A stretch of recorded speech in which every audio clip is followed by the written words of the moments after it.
Washington and journalism lost a giant this week when Bob Novak died. Bob was a regular in this show until a year ago when he began his courageous battle against brain cancer. Bob, Kate, Margaret, and I also were part of the Capital Gang on CNN for years before. He was an original, incredibly smart, fun, great reporter who didn't know how to equivocate, as we'll see from this montage of vintage Bob Novak. Robert, superdelegates, where do things stand? They have no idea what to do. They have no principles. They have no ideas. they have very, what they want to do is they want to be on the winning side, so they got their finger out there waiting for something to happen. His trouble is that his mind doesn't move as fast as his mouth, and I think it should be a noun. He committed what is called a Biden. Bill Clinton did not exactly effusively endorse Barack Obama. He sure does. He doesn't like Obama. He doesn't like the way he treated the Clinton ascendancy. Is Mike Huckabee real? No, he isn't. He's a taxer. He's a big government person. And when people like Margaret Carlson ooh and all over him, I know there's something wrong with him. You knew Bill Buckley quite well. What was his legacy, and what do you most remember about him? When he ran for mayor of New York, he was giving a message of conservatism, of small government, of low taxes, of the kind of government that you hate, Al. And the fact that you love Bill Buckley shows what a genius he was. And I think Obama's press conference was very powerful. You're one of the people in the media, Margaret, who believe anything that Obama says. You're a real Obama maniac. Will Hillary Clinton find a graceful exit? Geraldine Ferraro this week said she was treated badly, she was treated differently. This campaign was marked by sexism. Well, I don't think that's true. You know, I've been treated badly all my life, and I'm not a woman. No, I know. And so it's... That's a good point, Bob. There's so many people in this country who don't want any more of Bill Clinton, and yet the way the cards are, they may be stuck with them. Well, I want to tell you, there's no Novak fatigue. Thank you, Bob Novak. Margaret Carlson is with us now in New York, and Kate O'Byrne is here in the studio. Kate, you were his godmother. Boy, there were many sides to Bob Novak. Well, Al, as his godmother, theological instruction fell to me, and it could be challenging. I'd remind Bob that we cannot know the will of our Lord, and he would stubbornly insist that he did, that Republicans were put on this earth to cut taxes. Margaret?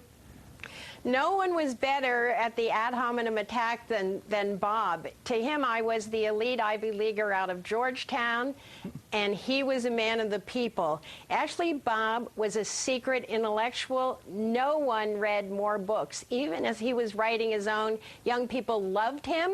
They dreaded his pop quizzes, as I did. He reveled for weeks after I called Dennis Rodman Dennis Rodham, as in Hillary. Made Bob's day. You know, other than his family, the love of his life, Geraldine, and journalism, his great passion was sports, particularly the Maryland Terrapins. He went to every one of their games in 2002 when they won the NCAA tournament, and he hated all their opponents. I took him one time to a Georgetown, Virginia game, Ralph Sampson against Pat Ewing. A minute left, the score is almost tied, 20,000 people screaming. I said, okay, Bob, who are you for? And he looked at me and he said, it's like the Battle of Stalingrad. Margaret, an anecdote about Bob. Well, you know, you mentioned Geraldine. His life would not have been possible without her. I got a small sense of her important role on the road when I would have to find his glasses, his notebooks, room keys, and phones. He routinely lost rental cars. He couldn't even remember what color they were. Every meal left a mark. Soak his tie, and you'd have a nice broth. Kate. Margaret reminds me that Bob was blessed by the women in his life. Right. One of my favorite anecdotes, as you know, Capital Gang, of course, was unscripted. That probably goes without saying, given our hemming and hawing during the discussions. But as producer, Bob would write the short introduction to each segment and the opening question. And when the opening question sometimes was posed by either you or the other moderator, Mark Shields, sometimes, Bob would pounce at the question he had scripted. That's the stupidest question I ever heard, but typical of your ilk. He loved bringing up the ilk factor. Well, you know how much fun it was to travel. And remember when the three of us went to Texas A&M for a venue, and the other speaker there was for some reason was Tom Hargrove, who had just escaped from a year of torture by the Colombian terrorists. And he described in vivid detail walking through the jungle barefoot, bamboo shoots under his fingernails. And when he finished, he turned to Bob, and Bob said, Tom, I identify with you. I go through torture every week, sitting on the panel with these three. We were slinking our chairs. Hargrove was incredulous. Final thought, Margaret.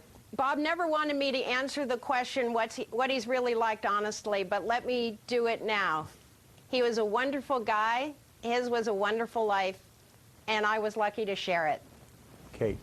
My final thoughts are about his final months. Given that for 50 years he was totally preoccupied with daily news, he hasn't been of late.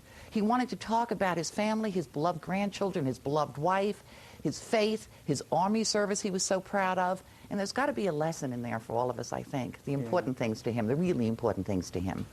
The kid from Joliet had it all. A loving family, many friends, played at the top of his game in journalism for 50 years. Right. He leaves a huge void for those of us that loved him.